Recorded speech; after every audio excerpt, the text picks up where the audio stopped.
Hello, this video tells a story in which ex-wife tried to run her husband with a car. Really crazy story. Enjoy your viewing. My ex-wife tried to run me over with a car because she reconnected with her ex, but her mother kicked her out of the house. My ex-wife attempted to run me over when she got caught cheating, and she then struggled financially while my life improved. This is a lengthy tale, but I'll try to make it brief by breaking it into parts to provide a complete picture. My soon-to-be ex-wife, who we'll call Anna, and I got married in March 2018. At that time, I was 25 years old and Anna was 24. We had a private wedding, only our closest friends were aware. We both lived on campus at our university in San Francisco, having come from different counties where our families lived. From the start, our marriage was a toxic disaster. Anna was secretly texting her ex-boyfriend from high school, whom we'll call Tom. She claimed they were just friends now, but it didn't sit right with me since he was also her first love. I'm not one to invade someone's privacy, but I wanted to trust her. However, she would go out of her way to hide her phone screen from me, and whenever I touched her phone, she would become extremely defensive. Eventually, I figured out her passcode and checked her messages, but couldn't find any proof. Fast forward to April 2019, the pandemic hit, and everyone was forced to move back home. We were in a tricky situation since we still hadn't told our families, so we wore our rings in secret. Everything seemed okay until the first week of May 2019, when she suddenly said she wanted a divorce. My heart broke, and I cried, begging her to stay. I asked where I went wrong, or if I wasn't doing enough for her, but she simply said she didn't love me anymore, and that I wasn't the one for her. For about 9 days, I tried my best to save our marriage, practically begging her to reconsider, but she was extremely stubborn. By the end of that rough period, I accepted that she didn't want to be with me anymore. It was hard to come to terms with, but I realized we shouldn't drag this along any further. I only asked her to return the wedding rings I gave her. However, she refused, saying they were a gift and she had the right to keep them. Legally, she might have been right, but I didn't feel she deserved to keep them since we were no longer together. The rings were real, and I was on a payment plan for them for about 4 years with only 6 months paid off so far.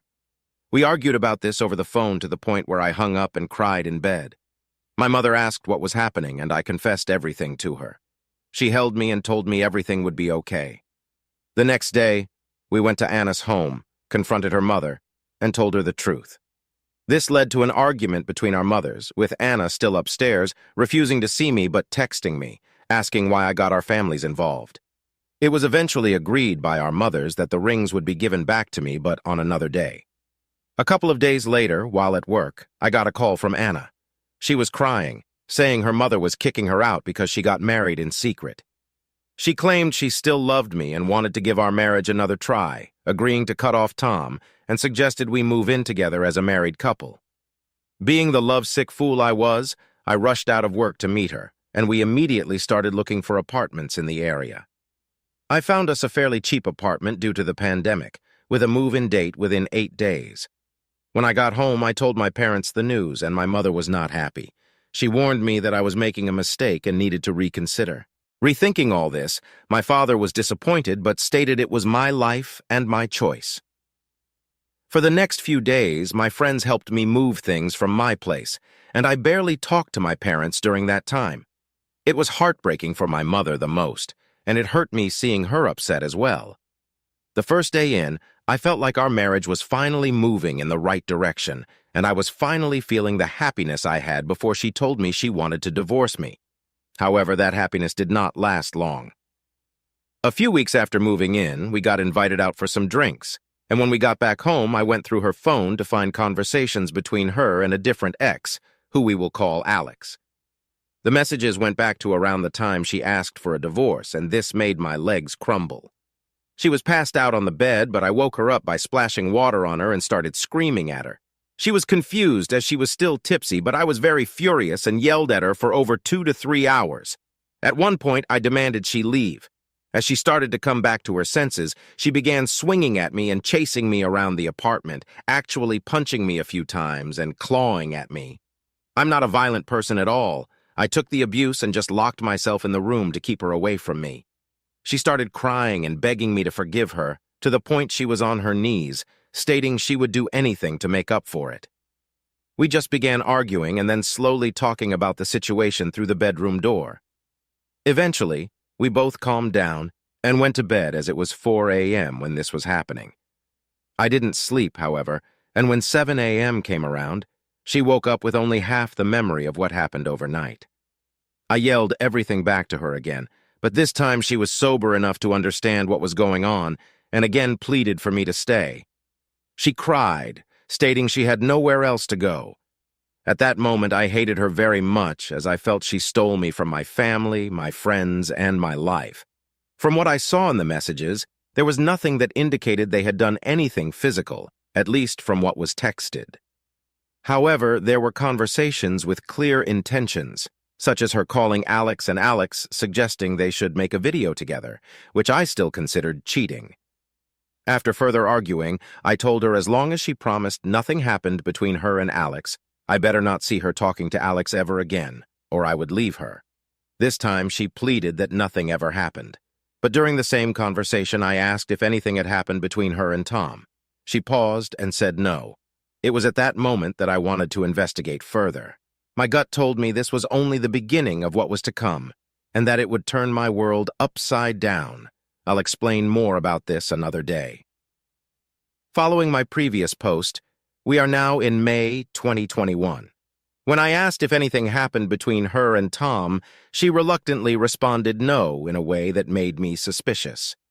To add a bit more context, when we first moved in April 2021, I was working at a call center about an hour away from our apartment from 9 a.m. to 7 p.m. She was not working due to her job being closed, so I had to start doing Uber Eats, Postmates, and DoorDash, which would usually be 9 p.m. to 3 a.m. after work or whenever on my days off. Also, after the first night we moved in, I was given the cold shoulder from her every night. While I was at work, she would text me cute things, such as repeatedly saying she loved me and was waiting for me to come home to cuddle. However, once I got home, she would barely touch me or look at me, which led to my discovery about her and Alex. We're in June 2021, weeks after the incident. At this point, I'm keeping my distance from her, keeping my same work routine while also trying to finish college classes online. She was not working yet, but whenever I came home, it was never cleaned unless I did it. Around this time, she also adopted a mini golden doodle, but when we moved and I brought my Shih Tzu along with us, whom she loved dearly until our doodle came around, she also gave him the cold shoulder. For the next few months, it was the same routine. We tried to talk and go out on dates, but it always ended in silence. I tried to break the ice and see if we could work it out, but she never wanted to express herself. Little by little, I felt my love for her fading as I became numb to her treatment towards me. That was until October 2021 when she finally opened up to me. She apologized for her treatment towards me the past few months. We felt like we were both ready to leave the past behind and just focus on us now. It was us against the world. This felt more powerful when I caught COVID-19 the following month, where she cared for me the way a wife should. She ended up catching it from me once I recovered, and I returned the favor. After that, we started acting more like husband and wife. She finally started getting into my hobbies, such as video games, anime, art, and photography, even coming along with me during my late-night deliveries where we would vibe out to music, and she would help as well. We discovered new things about each other, went on dates, and honestly, it felt heartwarming being in her presence again. That spark between us was finally coming back, but I still had a secret grudge against her actions, as it was hard to move on from it. All was going well until a few days before Valentine's Day 2022, when I made another discovery. These past months, I still secretly went through her phone every now and then, but honestly never found anything between her and Alex besides what I already knew. However, I decided this time to take it a step further and look at messages between her and her best friend, who she would constantly send all the gossip to with long messages and screenshots. Going through the messages made my heart sink even more when I found more details about her and Tom. It turns out that Anna and Tom slept together a few days before she asked me for a divorce, and this was actually the true reason for her asking me for the divorce. As I kept reading, it turned out Anna and Tom had a conversation sometime in October 2021, I guess for some closure between them, which is why she finally decided to give us a shot. Oddly enough, I was not surprised this time. I woke her up from her nap and just straight up confronted her about what I just read in a surprisingly calm tone. She started crying and apologizing about it, and then I just stepped out and went for a drive to clear my mind. Many dark thoughts were going through my head, feeling like I had no one to turn to.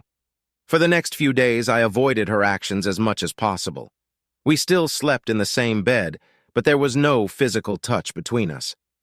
On Valentine's Day morning, I got a couple of nudges from her in a cutesy tone, asking what I had planned for her today. Keep in mind, I was extremely exhausted from work and my deliveries from the whole week, and obviously, I was still heartbroken. She started crying, saying that I didn't plan anything out for her. Once I heard that, I jumped out of bed and began scolding her about how crazy she was to think I would do anything for her after what I just discovered. I yelled at her how she does not deserve anything from me and how our marriage is a total disaster. Now you may be wondering why I am even still here with her. Well, at this point in my life, I honestly did not have the energy. I was completely blank, a complete 180 from the person I used to be. I used to be creative, making drawings and paintings, doing photography and videography, and always looking forward to the next adventure. But I was hollow, feeling like there was no point to life. I know I'm stupid for this, but I just felt like it was easier to hide it from the world. We were already so deep into the marriage that it felt like there was no going back, because if I did, then what would I do? It was a dead end for me, and I blamed myself for relying on her to make me happy despite also making me the saddest. This doesn't mean I forgave her or anything. I just became more numb. So after this discovery, we again entered another period of keeping our distance. Around April 2022, she took a trip to Peru with her grandmother, and honestly, I was a little excited to have the place to myself for a chance. I told my friends the news, and they began showing up at my place frequently while she was away. Not knowing what I knew, they made me feel like my old self again, doing our old late-night shenanigans and activities like game nights, watching movies, or just hanging out. I loved the happiness I was getting back, even if it was for a moment.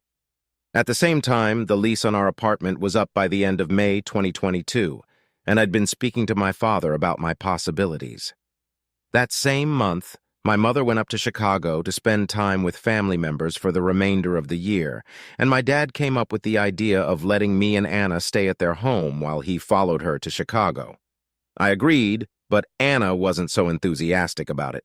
However, I didn't need her approval. It was either here or having our rent twice the price from before for another year. I moved back in with my parents in June 2022. Anna was still in Peru, but was returning in the next few weeks.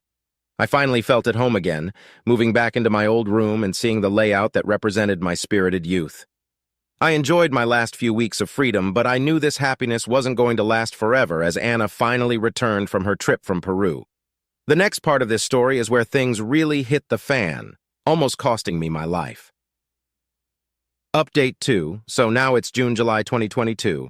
Anna and I are living at my parents' home. I started a new job in sales and was able to advance pretty quickly to a supervisor role within 2 to 3 months, which paid well enough to afford my dream car. As for my marriage, we had a steady relationship for the remainder of the year. We had our good and bad moments, but overall it was still a blank feeling I had. I didn't know what I felt towards Anna, whether it was anger, sadness, or depression. I just felt like the marriage was just existing for no reason. By the start of 2023, there was a bit of reconciliation between us, enough for us to start going out on dates again. We opened up more, but were still wondering where our marriage stood. Everything was seemingly okay until May 2023. Where my life flashed before my eyes. I invited my friends over for a hangout at my parents' place to watch a boxing match. I told Anna about it and stated how it would be only for a few hours and to expect some yelling as we get passionate about sports, and she was okay with it. As the fight kept going, we kept getting louder and louder to the point she was angrily texting me to keep the noise down. She would come out to grab snacks or use the bathroom only to keep slamming the door back to the room. After the fight, one of my friend's trucks had a dead battery, so I used my car to jump it. While we were jumping it, the 4 of us kept conversing for about another half hour. While we were talking, Anna demanded me through text to come. Inside repeatedly, to which I texted back that we were finishing up as I was just about to head inside. Anna stormed outside the house and headed to her car.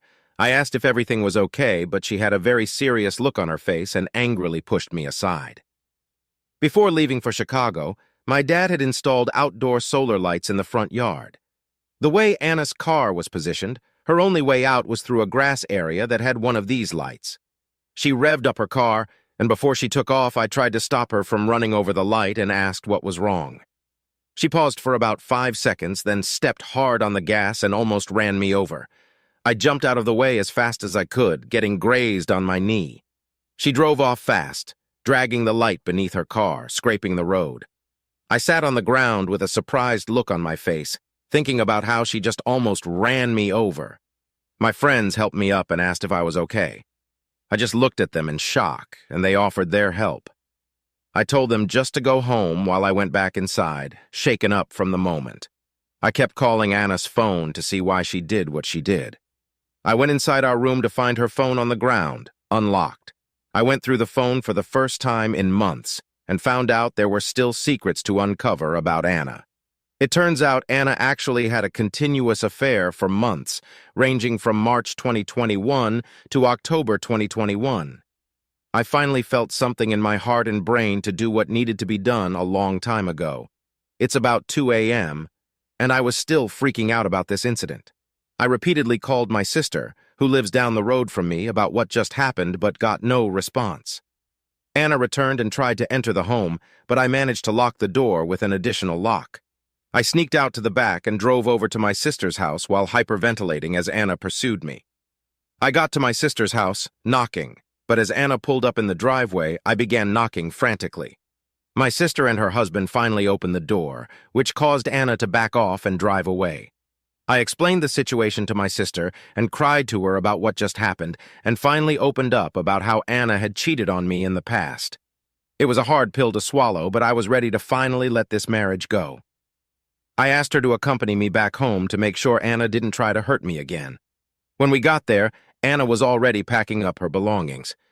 I kept my distance for about 5 minutes, then asked her to give me back the rings and the keys. She already expected this, as she had them in her pocket and gave them to me. She grabbed her suitcase and took our golden doodle with her. My sister and I talked a bit longer, and then she finally went home. That night was a long one for me. I slept at about 6 a.m., only to be woken up at about 7 a.m. to knocking on my window from Anna. She had spent the remainder of the night in her car and asked if I could at least take the golden doodle back inside. As much as I wanted to, I ignored her knocking. This went on for about 30 minutes. Later on, I reached out and met up with her to talk about the situation. I finally told her about everything I knew and decided it was better for us to separate. She cried and begged me to let us work this out. But I was tired of the emotional and physical abuse all these years, the lies, the heartbreaks, everything. As toxic as it sounds, what followed afterwards for Anna was actually sad, but satisfying, as I felt like I was karma for everything she had put me through. I will sound like a jerk in the next part, but I believe I deserve genuine laughter for once. Anna moved back in with her mother, but not for long, as she did not get along with her stepfather and had too much pride to be living under her mother's roof again. She ended up finding her own place in September 2021, stating that if I ever wanted to make it work out, I was always welcome to move back in with her. My parents came back from Chicago about a week after we separated. A majority of the furniture in our bedroom was hers, as she made me throw out my items such as my bed and drawers and replace them with hers, as it looked more classy.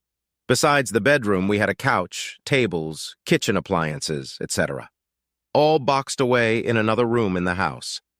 The day she told me she was coming to take her belongings, my father and I left everything out in the driveway, but did not bother to help them move anything into the truck. She brought along her mother, stepfather, her uncle, and her 2 aunts, who I would say are not all physically strong people.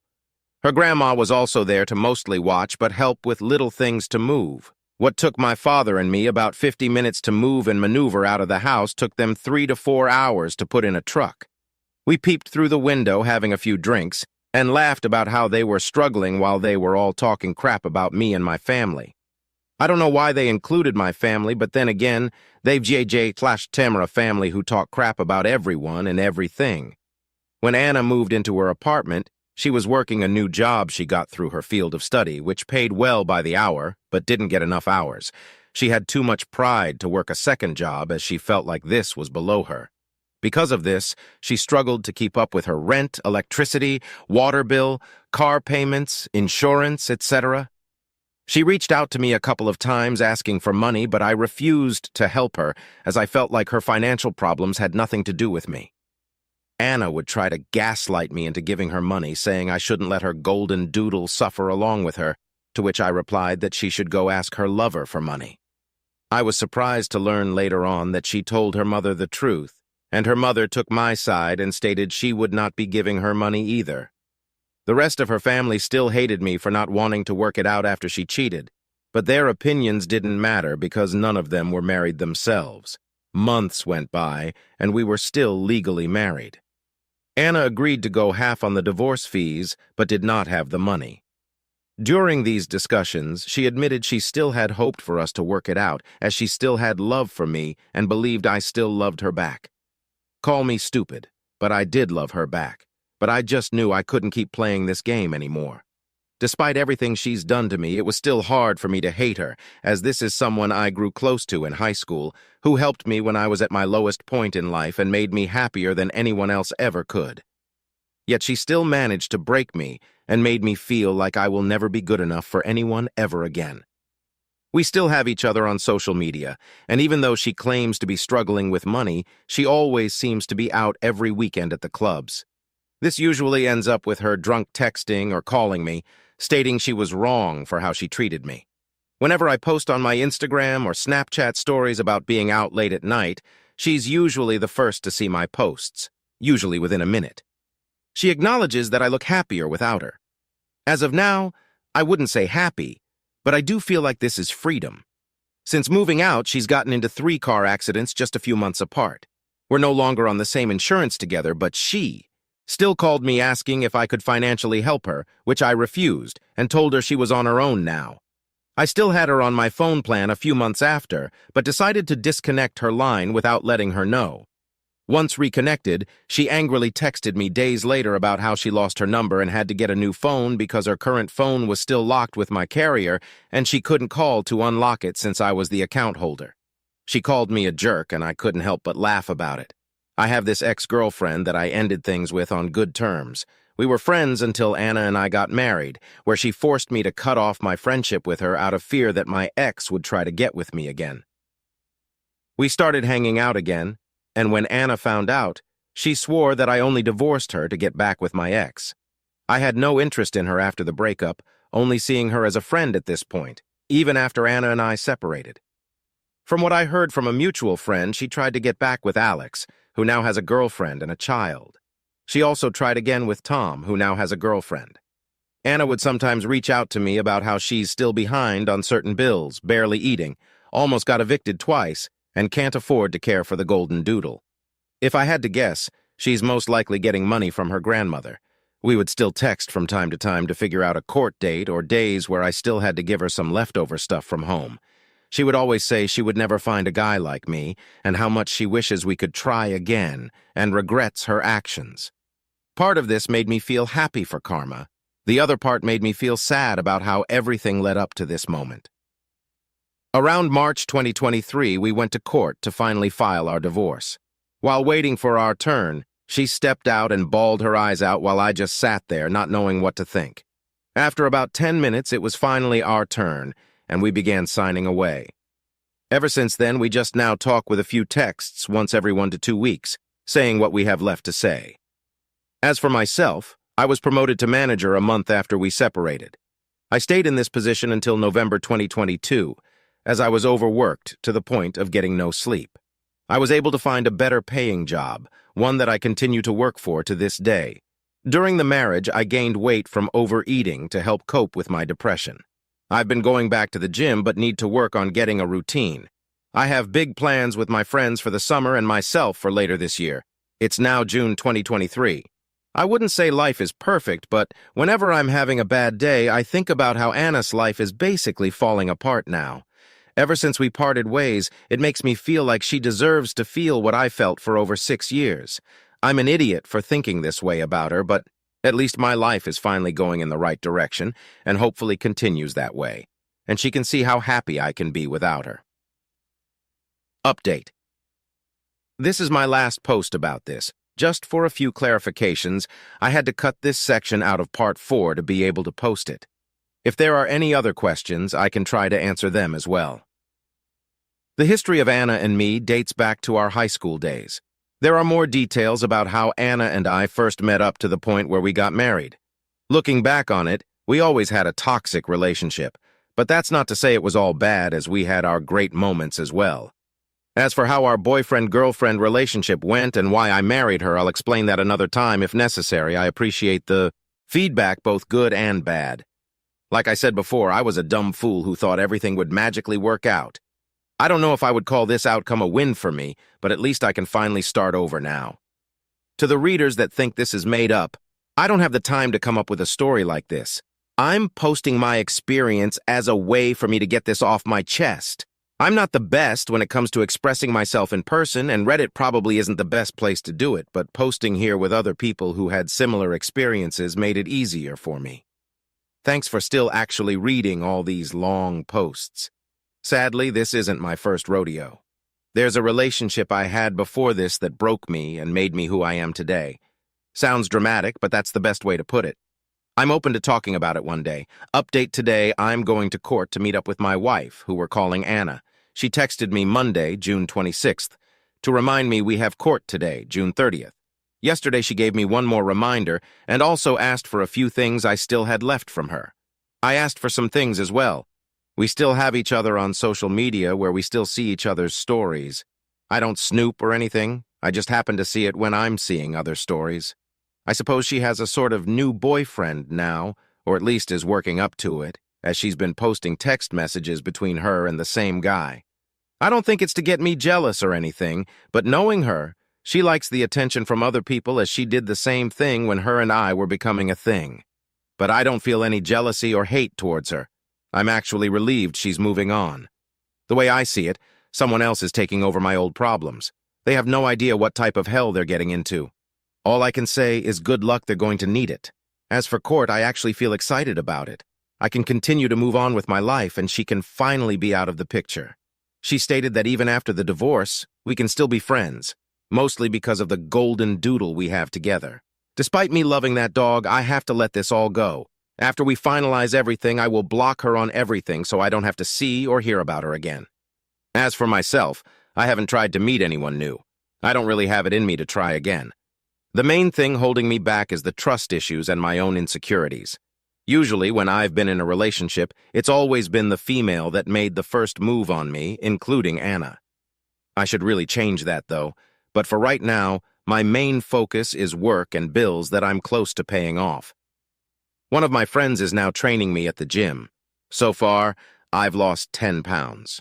My friend group and I are going on our summer trip next week. We have multiple locations to drop by within our state.